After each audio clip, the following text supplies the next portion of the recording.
السلام علیکم و رحمت الله و برکاته. داملای شیرین سخن میگویند که پوست تخم را نجقین که 40 روز غمدار میشوید. اینا دروغ هستند. اینا از همون خرافات های هستند که ما دائم در اطرافش صحبت میکنیم که در روز جمعه غسل نکن که مثال فلان فلان میشوی گفته بود.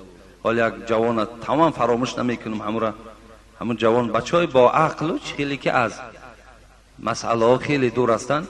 همین تای پات میگوید داملا اگر خف کنی در جنت میلش بی. این بیچاره هم بچه با عقل در همین درن از من نمیشناسمش دیگر کی هست. بچه کلان اگر تای پات خف کنی در جنت مثال میلغزی میغلطی. این زمین جنت یخ نیست. بعد اونجا جای لغزش ندارد.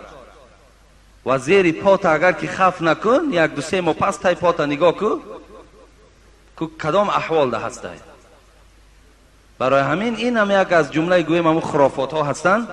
برای همین اینا در تماما اهمیت ندید. اینا دروغ هستند. مثال اگر پوست تخم شما مثال اگر جقیدین 40 روز غمدار میشه. الکی ما گفتیم و ما اصحاب من مصیبت الا باذن الله. پروردگار میگوید هر غم و دقتی که به سر شما میآید همش به اجازت من میآید.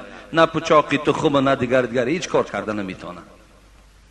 اگر در خواب پوف کنی ثواب است. این کدام بیچاره همین گویم نو.